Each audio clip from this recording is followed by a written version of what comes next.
Поздрав! Денес ме серија чекори ќе ви покажеме како да стигнете до признавање и еквиваленција на свидетелствата за основно образование стекнати во странство.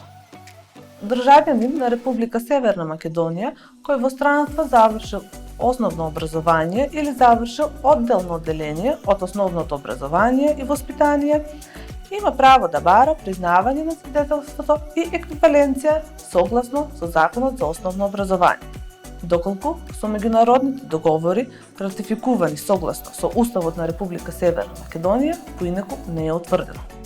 Странски државјани и лице без државјанство со регулиран постојан престој имаат право да бараат признавање и еквиваленција на свидетелството стекнато во странство. Одиме на веб страницата на националниот портал за e-услуги uslugi.gov.mk. Натискаме најави се и ни се отвара делот за најавување каде претходно сме веќе регистрирани. Во полето корисничко име го впишуваме нашето корисничко име, што вообичаено е наша емаил адреса, и во полето лозинка ја впишуваме нашата лозинка. Потоа кликаме на најави се. Со завршување на оваа акција ќе дојдеме до страната на нашиот профил на националниот портал за e-услуги. Овде ја бираме опцијата Пронајди услуга и од подменито ја бираме опцијата Образование и обуки. А потоа одиме на следното подмени Школска.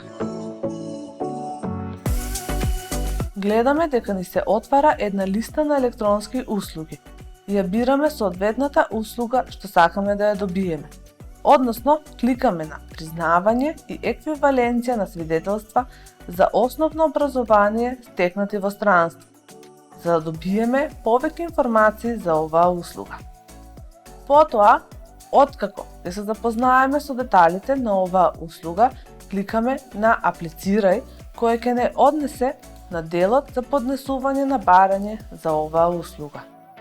Овде, од паѓачкото мени, избираме јазик, при што со изборот на јазик започнува процесот на вчитување на нашите податоци и креирањето на барањето за електронската услуга.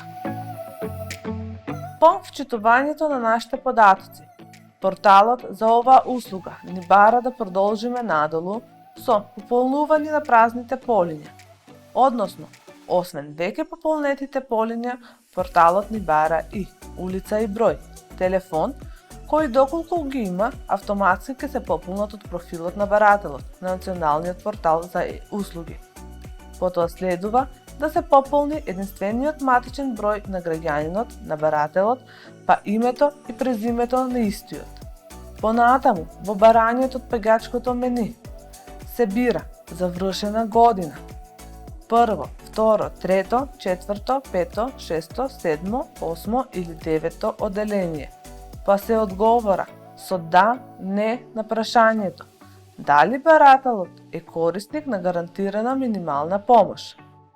Следува да се избере какво решение да се донесе, односно признавање, еквиваленција или признавање и еквиваленција.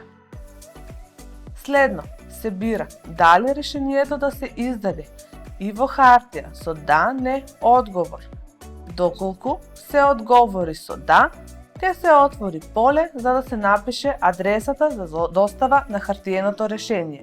Се пополнуваат полињата за образовната институција во странство, односно назив на установата која го има издадено свидетелството, град и држава на установата. Потоа се бира од календарот датум за издавање на свидетелството, дипломата. Следува да се пополни полето за регистарски број на свидетелството и на крај се штиклира изјавата со кликање на неа. Следен чекор е да се кликне на поднеси, при што ни се покажува веќе креираното барање, и следен чекор е да се кликне на потврди. Постои и опција да се зачува веќе креираното барање за покасно да се поднесе. Тоа се прави преку кликање на зачувај, но и да се откаже истото со кликање на откажи.